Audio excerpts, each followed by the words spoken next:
T V തുറക്കാൻ വയ്യടോ, T V തുറക്കാൻ വയ്യ. കാരണം എന്താണെന്ന് വെച്ച് കഴിഞ്ഞാൽ ശരിക്കും തൊലി ഉരിഞ്ഞു പോവുക ടി വി ഒക്കെ കാണുമ്പോൾ. അയ്യോ, പണ്ടൊക്കെ എന്ന് പറഞ്ഞു കഴിഞ്ഞാൽ മറ്റേ എന്താ പറയേണ്ടത്, ഈ പാതിരാ പടങ്ങളൊക്കെ രാത്രിയായിരുന്നു. ഇപ്പോഴതൊന്നുമല്ല. അതിനെക്കാട്ടിയും കഷ്ടപ്പെട്ട വാർത്തകളാണ് നമ്മുടെ ടി വി ചാനലിലൂടെ വരുന്നത്. അതുകൊണ്ട് തന്നെ എന്ന് പറഞ്ഞാൽ ടി വി ഒക്കെ ഓഫ് ചെയ്ത് വെക്കുക. കുട്ടികളോ അങ്ങനെയുള്ള ആൾക്കാരൊന്നും ഉള്ളപ്പോഴും നിങ്ങൾ ഒരിക്കലും ടി വി തുറക്കാൻ പാടില്ല എന്നേ ഞാൻ പറയുള്ളൂ. വേറെ ഒന്നുമല്ല, എനിക്ക് പറയാനുള്ള ഒരു കാര്യം, നമുക്ക് കുടുംബ പ്രശ്നമൊക്കെ ഉണ്ടെങ്കിൽ നമ്മൾ ഏതവനായി കഴിഞ്ഞാലും ശരി, നമ്മൾ ഒറ്റയ്ക്ക് പോകരുത്. നമ്മൾ ഒറ്റയ്ക്ക് എവിടെയും പോകാൻ പാടില്ല. ഒരു സ്ത്രീ ഒറ്റയ്ക്ക് ഒരു കാരണവശാലും കുടുംബ പ്രശ്നം തീർക്കാൻ പോകരുത്. അതുപോലെ തന്നെ എന്ന് പറഞ്ഞാൽ പ്രത്യേകിച്ച് ഹോട്ടൽ പോലെയുള്ള റൂമുകളിൽ പോകരുത്. കാരണം എന്താണെന്ന് വെച്ചാൽ ഇവന്മാരുടെയൊക്കെ ലക്ഷ്യം എന്ന് പറഞ്ഞു കഴിഞ്ഞാൽ ചതി തന്നെയാണ്, അല്ലാതെ വേറെ ഒന്നുമല്ല. ചതിയായാലും വഞ്ചനയായാലും ഇനി സമ്മതത്തോടു കൂടി ആയിക്കഴിഞ്ഞാലും ശരി, നിങ്ങൾ ഒരു കാരണവശാലും ഹോട്ടൽ റൂമിലേക്ക് പോകരുത്. പോയി കഴിഞ്ഞാൽ അവന്മാരുടെ സ്വഭാവം അവിടെ മാറും.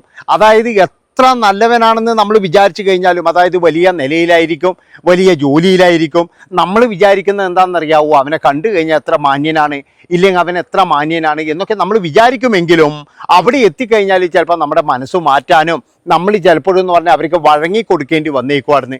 അതുകൊണ്ടാണ് ഞാൻ പറയുന്നത്, ഒരു കാരണവശാലും ഹോട്ടൽ റൂമിലേക്ക് പോകരുത്. അപ്പോൾ ഈളക്കുട്ടികളൊന്നുമല്ല, വിവാഹം കഴിക്കുന്നത് 18 വയസ്സ് കഴിഞ്ഞവരാണ്. അത് കഴിഞ്ഞതിന് ശേഷം കുടുംബത്തിൽ എന്തെങ്കിലും ഒരു പ്രശ്നം ഉണ്ടെങ്കിൽ നമ്മൾ നേരെ ഹോട്ടൽ റൂമിലേക്ക് പോയിട്ടാണോ പറയുക, അതായത് പിന്നെ എൻ്റെ കുടുംബത്തിൽ പ്രശ്നമുണ്ട്.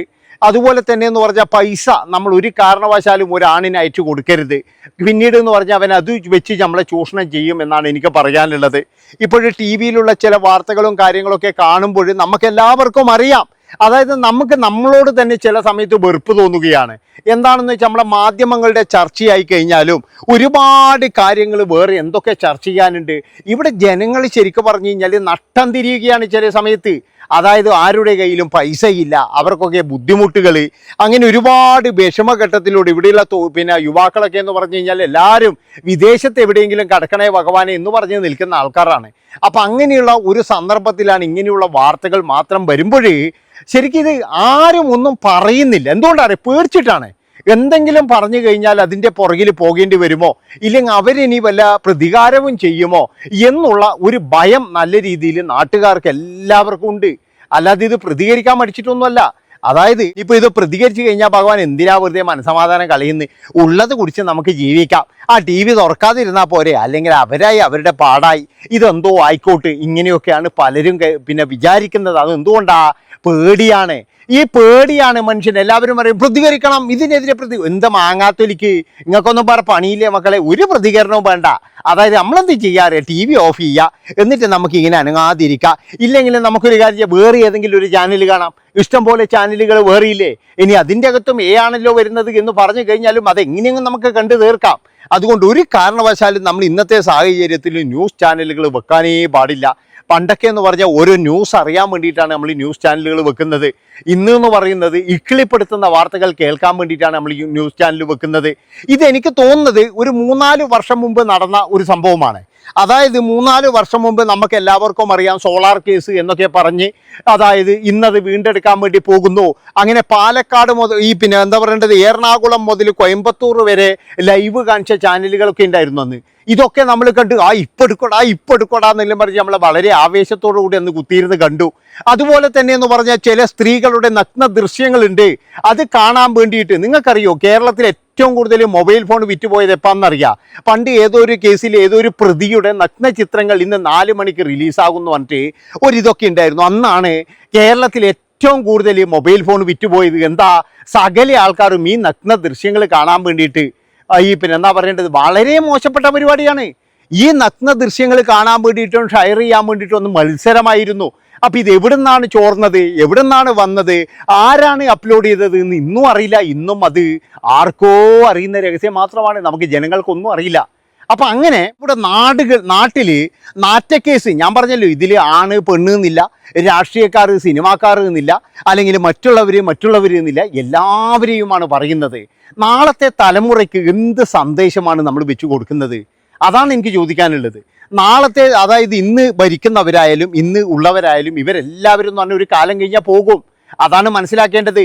അതിൻ്റെ പുറകിൽ തുടർച്ചയായിട്ട് എന്ന് പറയേണ്ട അടുത്ത തലമുറകൾ വരണം.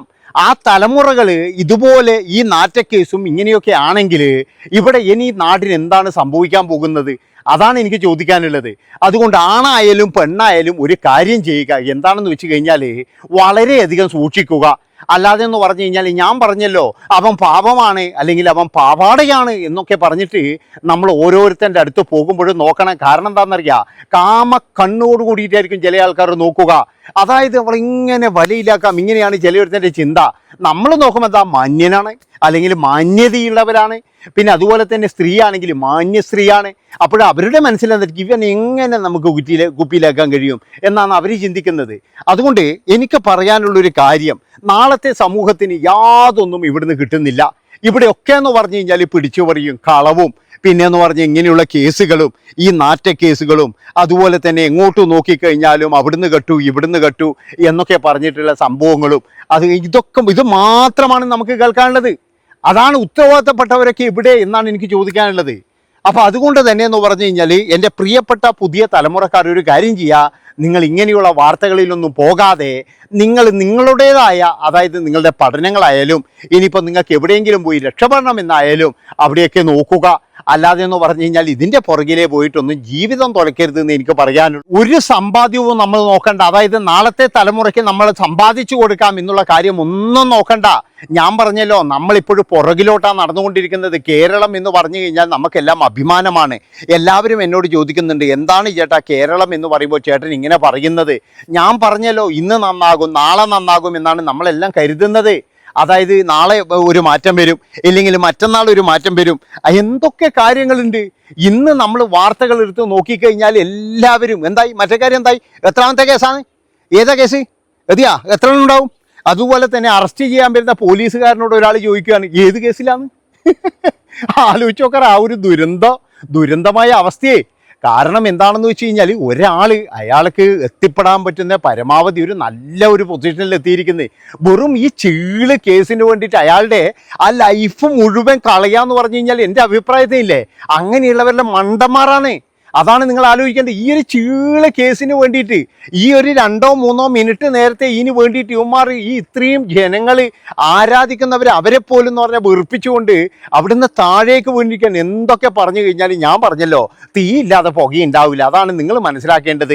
എന്തൊക്കെയോ നടന്നിട്ടുണ്ട്. നമ്മളിനി ആരെ തെറി പറഞ്ഞു കഴിഞ്ഞാലും അവരുടെ തെറ്റാണ്, അവരങ്ങനെ പോകാൻ പാടില്ല, ഇവൻ്റെ തെറ്റാണ്, ഇവനങ്ങനെ പോകാൻ പാടില്ല എന്നൊക്കെ നമുക്ക് വേണമെങ്കിൽ അങ്ങോട്ടും ഇങ്ങോട്ടും ചെളിവാരി എറിയാം. അതുപോലെ തന്നെ രാഷ്ട്രീയം വെച്ചിട്ട് വേണമെങ്കിൽ നമുക്ക് അങ്ങോട്ടും ഇങ്ങോട്ടും ചെളിവാരി എറിയാം, വേണമെങ്കിൽ നമുക്ക് ചെയ്യാം. പക്ഷെ അപ്പോഴും ഒരു കാര്യം ഞാൻ പറയുകയാണ്, അതായത് നമ്മുടെ നെലിയും വലിയും മറന്ന് കളിക്കരുത്. പിന്നെയെന്ന് പറഞ്ഞു കഴിഞ്ഞാൽ ഞാൻ പറഞ്ഞു ഇതിൻ്റെ ഉള്ളിലൊക്കെ എന്ന് പറഞ്ഞാൽ പൊതുവായിട്ട് എന്തൊക്കെയോ നടക്കുന്നുണ്ട്. സാധാരണക്കാരനായ നമുക്ക് ജോലി ചെയ്താലും മാത്രമേ അരി മേടിക്കാൻ കഴിയുള്ളൂ. അതുകൊണ്ട് ഞാൻ പണിക്ക് പോയിട്ട് വരാം. Bye bye.